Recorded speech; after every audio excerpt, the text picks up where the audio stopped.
ఈ రోజు మనం చాలా మందికి ఉన్న కొంచెం చెప్పుకోవడానికి సిగ్గుపడే ఒక ఆరోగ్య సమస్య గురించి మాట్లాడుకుందాం. అదే యానల్ ఫీజర్. మీరు మల విసర్జన సమయంలో భరించలేని నొప్పిని అనుభవిస్తున్నారా? టాయిలెట్ కు వెళ్లాలంటేనే భయపడుతున్నారా? మల విసర్జన అయిన తర్వాత కూడా గంటల తరబడి మంట, నొప్పి ఉంటుందా? అయితే ఈ వీడియో మీకోసమే. యానల్ ఫీజర్ అంటే మలద్వారం లోపలి భాగంలో ఏర్పడే చిన్న చీలిక లేదా గాయం. ఇది చిన్న గాయమే అయినా దీని వల్ల కలిగే నొప్పి మాత్రం చాలా తీవ్రంగా ఉంటుంది. చాలా మంది రోగులు మల విసర్జన సమయంలో గాజు ముక్కలు బయటకు వస్తున్నట్లు లేదా కత్తితో కోస్తున్నట్లు అనిపిస్తుందని చెబుతారు. కొన్నిసార్లు మల విసర్జన పూర్తయిన తర్వాత కూడా 2-3 గంటల వరకు నొప్పి కొనసాగుతుంది. అయితే ఈ యానల్ ఫీజర్ ఎందుకు వస్తుంది? అత్యంత సాధారణ కారణం మలబద్ధకం అంటే కాన్స్టిపేషన్. గట్టిగా ఉండే మలం బయటకు రావడానికి ప్రయత్నించినప్పుడు మలద్వారం చర్మం చిట్లిపోతుంది. అలాగే తక్కువ ఫైబర్ ఉన్న ఆహారం తీసుకోవడం, తక్కువ నీరు తాగడం, ఎక్కువ ఒత్తిడి పెట్టి మల విసర్జన చేయడం, తరచూ విరేచనాలు రావడం,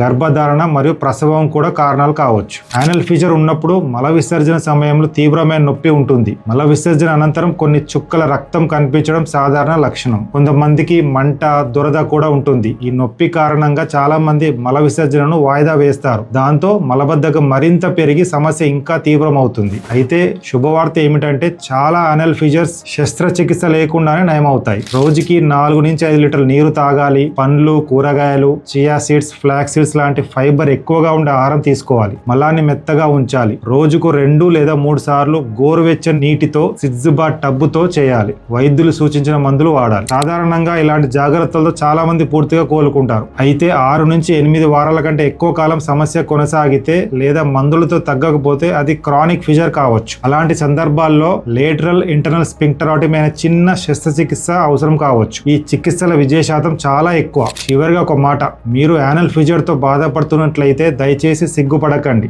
నిశ్శబ్దంగా బాధపడకండి. సమయానికి వైద్యుడిని సంప్రదించండి. చిన్న గాయం మీ జీవితంలోని ఆనందాన్ని దూరం చేయనివ్వకండి. సరైన చికిత్స తీసుకుంటే ఈ సమస్య నుంచి పూర్తిగా బయటపడవచ్చు. ఆరోగ్యంగా ఉండండి, ఆనందంగా ఉండండి. ఈ వీడియో మీకు నచ్చితే లైక్ చేయండి, షేర్ చేయండి. ఇంకా ఇలాంటి ఆరోగ్య సమాచార వీడియోల కోసం నా యూట్యూబ్ ఛానల్ ఇప్పుడే సబ్స్క్రైబ్ చేసుకోండి. ధన్యవాదములు.